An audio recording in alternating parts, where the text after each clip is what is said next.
시작. 아브라함과 다윗의 자손 예수 그리스도의 세계라.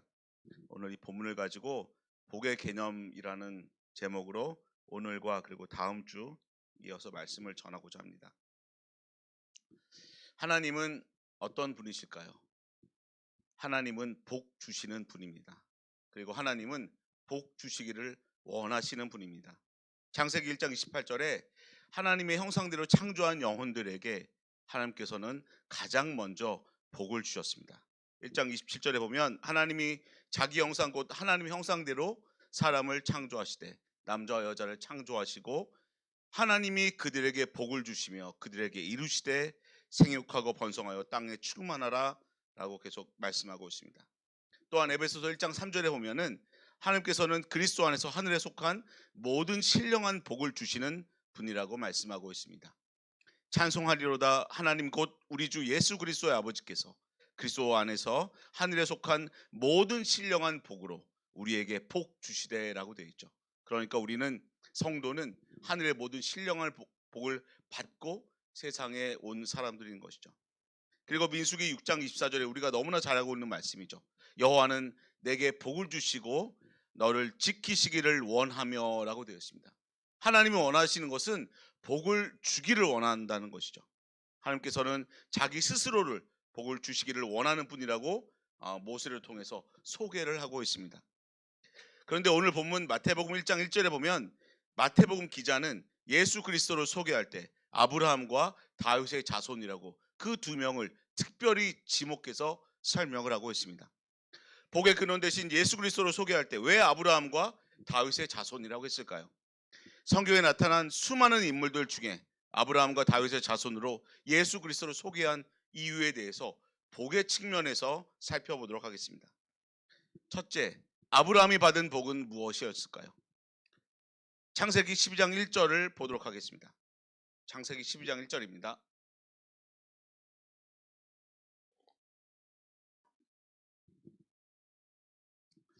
창세기 12장 1절부터 3절까지 한 목소리로 읽어보겠습니다. 창세기 12장 1절에서 3절입니다. 시작. 여호와께서 아브라함에게 이르시되 너는 너의 본토 친척 아비집을 떠나 내가 내게 지시할 땅으로 가라. 내가 너로 큰 민족을 이루고 내게 복을 주어 내 이름을 창대케 하리니 너는 복의 근원이 될지라. 너를 축복하는 자에게는 내가 복을 내리고 너를 저주하는 자에게는 내가 저주하리니 땅의 모든 족속이 너를 인하여 복을 얻을 것이니라 하신지라.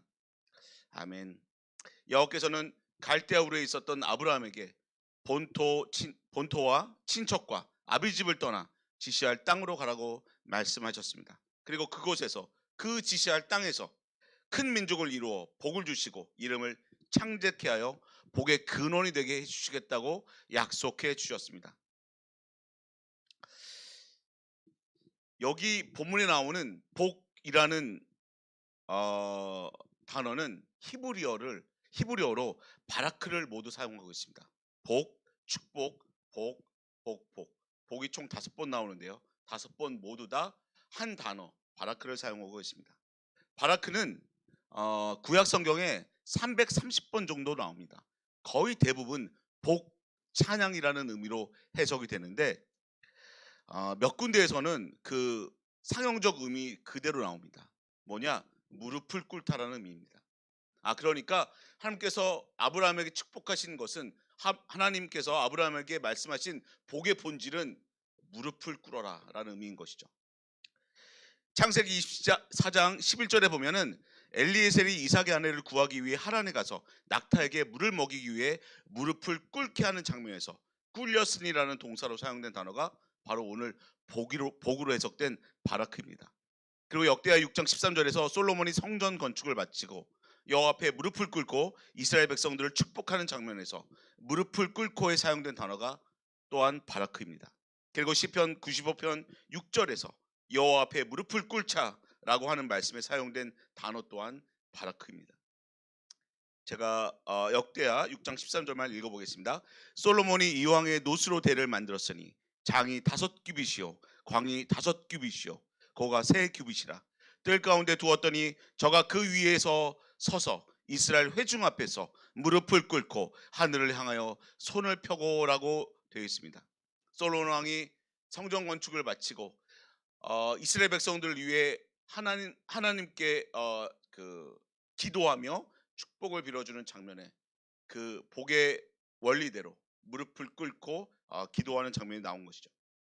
이와 같이 복이란 하나님께 무릎을 꿇는 것이 복의 본질입니다. 그러니까 하나님을 찬양하는 것이 바로 복의 본질인 것이죠. 왜 그럴까요? 어떤 존재가 가장 완전한 상태일 때는 바로 창조된 목적대로 존재하는 것입니다. 그러므로 하나님께서 사람을 창조했을 때 창조의 목적대로 그 사람이 존재하는 것이 그 사람에게 가장 복된 상태인 것입니다. 하나님께서는 사람을 창조한 목적에 대해서 이사야 43장 21절에 다음과 같이 말씀하고 있습니다. 우리 이사야 43장 한번 찾아보겠습니다. 이사야 43장 21절입니다. 21절에 보면 이 백성은 내가 나를 위하여 지었나니 나의 찬송을 부르게 하려 함이라 라고 되어 있습니다. 하나님의 찬송을 부르게 하기 위해서 하나님께서는 하나님 자신을 위하여 사람을 창조하셨다고 말씀하고 있습니다. 그래서 하나님의 형상대로 창조된 것이고 형상이라는 히브리어 첼렘의 의미와 같이 하나님의 그림자로 창조된 것입니다. 하나님의 찬송을 부르고 하나님을 찬양하는 것이 사람의 존재의 목적이며 바로 그 상태가 가장 복되고 행복한 상태인 것입니다. 첼렘이 그림자라는 의미를 갖고 있다고 말씀드렸습니다. 그림자는 빛이 있어야 존재할 수 있습니다. 그리고 하나님의 빛, 그러니까 하나님은 빛 그 자체인 것이죠. 다른 빛이 필요 없이 하나님이 빛 자체인 것이죠. 그러므로 그림자, 하나님 형상인 우리는 빛 대신 하나님 옆에 있을 때만 그림자가 나타나는 것이죠. 만약에 죄로 인해서 하나님과의 관계가 단절되었을 때는 하나님께서 우리에게 주신 그 형상이 온전히 발현되지 못하는 것이죠. 그러니까 의로운 존재, 거룩한 존재, 사랑의 존재라는 하나님 형상이 죄로 인해 온전해지지 못한 상태가 바로 날 때부터 원죄 가운데 태어난 모든 사람의 상태인 것입니다. 죄로 인한 두려움으로 인해 더 이상 하나님께 온전히 찬양을 드리지 못하는 존재가 바로 첫사람 아담이 죄를 범하였을 때부터 모든 사람의 운명인 것입니다. 그래서 이사야 43장 22절에서 24절에 계속해서 보면 다음과 같이 말씀하고 있습니다. 이스라엘 백성들은 죄로 인해서 바로 바벨론 포로에 끌려가 하나님을 우상 숭배했던 그 죄책감 때문에 온전히 하나님을 찬양하지도 못하고 심지어 하나님을 괴롭히고 있다고 얘기하고 있습니다. 43장 22절에 보면 그러나 야곱아 너는 나를 부르지 아니하였고 이스라엘아 너는 나를 괴로워하였으며 내 번제 양을 내게로 가져오지 아니하였고 내 제물로 나를 공경하지 아니하였느니라. 나는 예물을 인하여 너를 수고롭게 아니하였고 요향으로 인하여 너를 괴롭게 아니하였거늘 너는 나를 위하여 돈으로 향품을 사지 아니하고 희생의 기름으로 나를 흡족해 아니하고 내 죄짐으로 나를 수고롭게 하며 내 죄악으로 나를 괴롭게 하였느니라. 곧 나는 나를 위하여 내 허물을 도말하는 자니 내 죄를 기억지 아니하리라 라고 말씀하고 있습니다. 그런데 하나님께서는 이사야 43장 25절 보면 나를 위하여 내 허물을 도말하는 자니 내 죄를 기억지 아니하리라 라고 하나님이 어떤 분이신지 이스라엘 백성, 그러니까 죄책감과 우상숭배에 빠졌던 자신의 모습 때문에 온전히 예배를 드리지 못하고 형식을 잃어버린 예배를 드렸던, 제사를 드렸던 그 이스라엘 백성에게 자신이 어떤 존재인지 얘기를 하고 있습니다. 그리고 이사야 44장 22절에 우리가 너무나 잘 알고 있는 말씀, 내가 내 허물을 빽빽한 구름에 사라진 같이 내 죄를 안개에 사라진 같이 도말하였으니 너는 내게로 돌아오라. 내가 너를 구속하였음이라 라고 말씀하고 있습니다.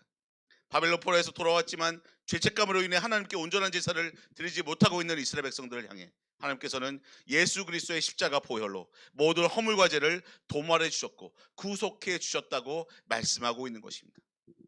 그리고 이를 통해서 하나님의 형상이 온전히 회복되어지고 하나님께서 창조하신 목적대로 무릎을 꿇고 하나님께 찬양하는 일이 가능해지도록 은혜를 베풀어 주신 것입니다. 사람이라는 존재가 누릴 수 있는 가장 큰 복을 위해서 하나님께서 허물과 죄를 도말해 주신 것입니다. 그리고 이 일을 위해서 예수 그리스도께서 허물과 죄를 담당하시고 십자가에서 구속의 은혜를 베풀어 주신 것입니다. 그래서 로마서 3장 24절에 보면 하나님의 영광을 이루지 못하는 원죄를 가운데 태어난 모든 사람을 위해서 그리스도 예수 안에 있는 구속으로 말미암아 하나님의 은혜로 값없이 의롭다 하심을 얻은 자 되었다고 하나님께서 말씀하고 있는 것이죠. 여기 있는 내용들을 우리에게 한번 적용해 볼까요? 우리 또한 아브라함과 같이 갈대아 우르라고 하는 세상에서 살았던 사람들이었습니다.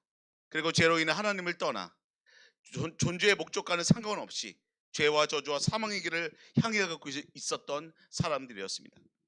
하지만 하나님께서는 아브라함과 같이 지시할 땅, 복음이 선포되는 인천 성산교회로 오게 하셨고 예수 그리스도의 십자가 구속의 복음을 듣고 믿음으로 구원의 선물을 은혜로 받게 하셨습니다. 구원의 선물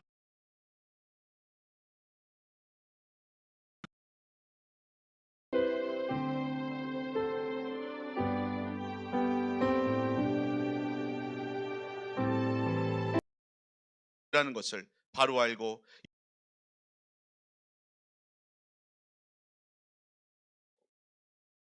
마태복음 1장 1절 함께 읽도록 하겠습니다.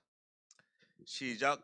아브라함과 다윗의 자손 예수 그리스도의 세계라.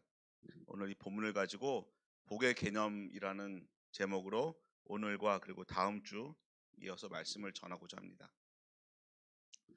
하나님은 어떤 분이실까요? 하나님은 복 주시는 분입니다. 그리고 하나님은 복 주시기를 원하시는 분입니다. 창세기 1장 28절에 하나님의 형상대로 창조한 영혼들에게 하나님께서는 가장 먼저 복을 주셨습니다. 1장 27절에 보면 하나님이 자기 형상 곧 하나님의 형상대로 사람을 창조하시되 남자와 여자를 창조하시고 하나님이 그들에게 복을 주시며 그들에게 이루시되 생육하고 번성하여 땅에 충만하라 라고 계속 말씀하고 있습니다. 또한 에베소서 1장 3절에 보면은 하나님께서는 그리스도 안에서 하늘에 속한 모든 신령한 복을 주시는 분이라고 말씀하고 있습니다. 찬송하리로다 하나님 곧 우리 주 예수 그리스도의 아버지께서 그리스도 안에서 하늘에 속한 모든 신령한 복으로 우리에게 복 주시되라고 되어 있죠. 그러니까 우리는 성도는 하늘의 모든 신령한 복을 받고 세상에 온 사람들인 것이죠. 그리고 민수기 6장 24절에 우리가 너무나 잘 알고 있는 말씀이죠. 여호와는 내게 복을 주시고 너를 지키시기를 원하며 라고 되어 있습니다. 하나님이 원하시는 것은 복을 주기를 원한다는 것이죠. 하나님께서는 자기 스스로를 복을 주시기를 원하는 분이라고 모세를 통해서 소개를 하고 있습니다. 그런데 오늘 본문 마태복음 1장 1절에 보면 마태복음 기자는 예수 그리스도를 소개할 때 아브라함과 다윗의 자손이라고 그 두 명을 특별히 지목해서 설명을 하고 있습니다. 복의 근원 대신 예수 그리스도를 소개할 때 왜 아브라함과 다윗의 자손이라고 했을까요? 성경에 나타난 수많은 인물들 중에 아브라함과 다윗의 자손으로 예수 그리스도를 소개한 이유에 대해서 복의 측면에서 살펴보도록 하겠습니다. 첫째, 아브라함이 받은 복은 무엇이었을까요? 창세기 12장 1절을 보도록 하겠습니다. 창세기 12장 1절입니다.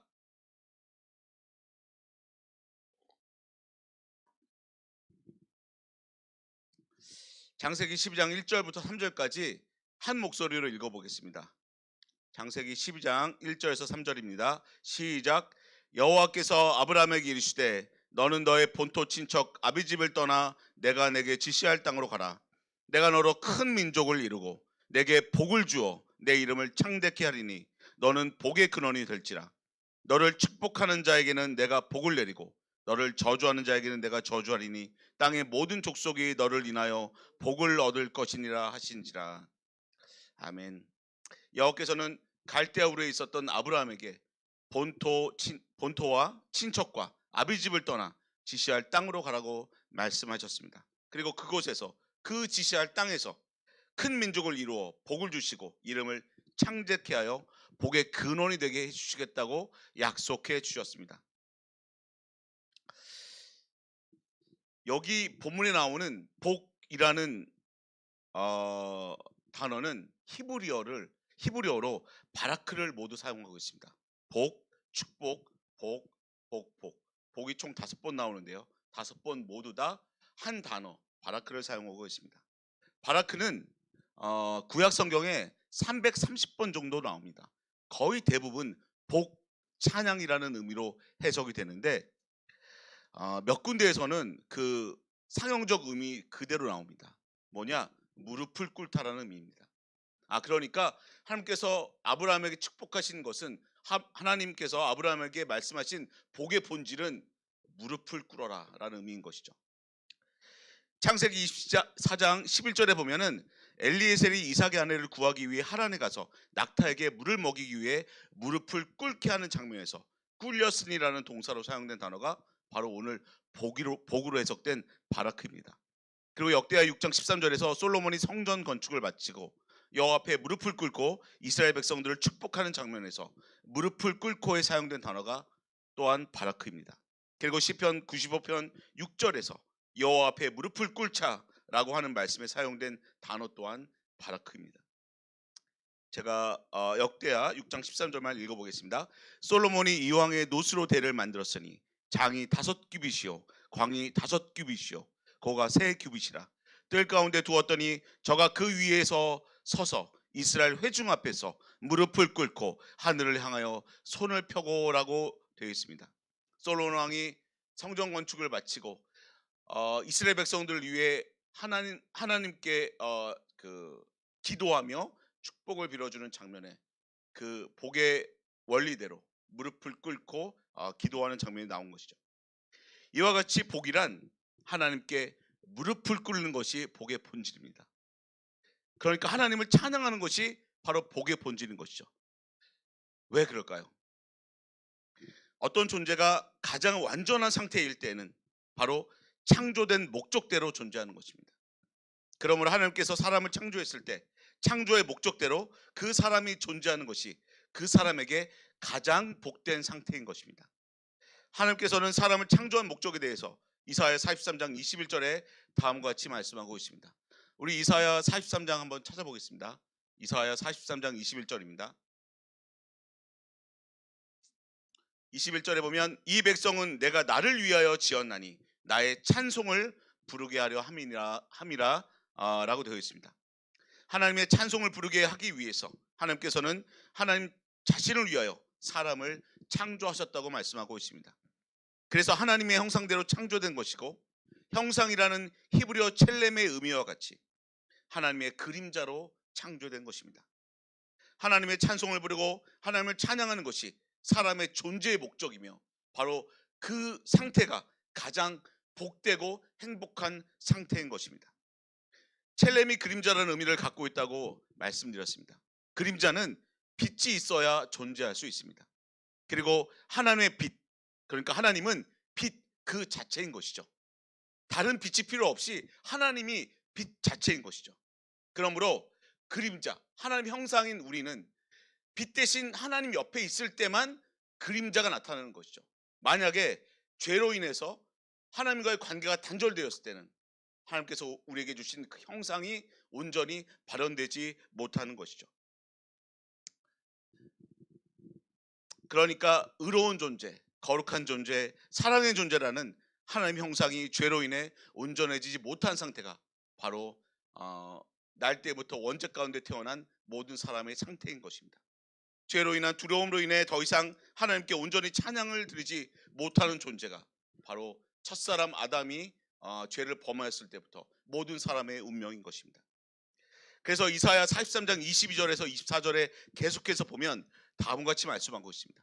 이스라엘 백성들은 죄로 인해서 바로 바벨론 포로에 끌려가 하나님을 우상 숭배했던 그 죄책감 때문에 온전히 하나님을 찬양하지도 못하고 심지어 하나님을 괴롭히고 있다고 얘기하고 있습니다. 43장 22절에 보면 그러나 야곱아 너는 나를 부르지 아니하였고 이스라엘아 너는 나를 괴로워하였으며 내 번제 양을 내게로 가져오지 아니하였고 내 제물로 나를 공경하지 아니하였느니라. 나는 예물을 인하여 너를 수고롭게 아니하였고 유향으로 인하여 너를 괴롭게 아니하였거늘 너는 나를 위하여 돈으로 향품을 사지 아니하고 희생의 기름으로 나를 흡족해 아니하고 내 죄짐으로 나를 수고롭게 하며 내 죄악으로 나를 괴롭게 하였느니라. 나는 나를 위하여 내 허물을 도말하는 자니 내 죄를 기억지 아니하리라 라고 말씀하고 있습니다. 그런데 하나님께서는 이사야 43장 25절 보면 나를 위하여 내 허물을 도말하는 자니 내 죄를 기억지 아니하리라 라고 하나님이 어떤 분이신지 이스라엘 백성, 그러니까 죄책감과 우상숭배에 빠졌던 자신의 모습 때문에 온전히 예배를 드리지 못하고 형식을 잃어버린 예배를 드렸던, 제사를 드렸던 그 이스라엘 백성에게 자신이 어떤 존재인지 얘기를 하고 있습니다. 그리고 이사야 44장 22절에 우리가 너무나 잘 알고 있는 말씀, 내가 내 허물을 빽빽한 구름에 사라진 같이 내 죄를 안개에 사라짐 같이 도말하였으니 너는 내게로 돌아오라, 내가 너를 구속하였음이라 라고 말씀하고 있습니다.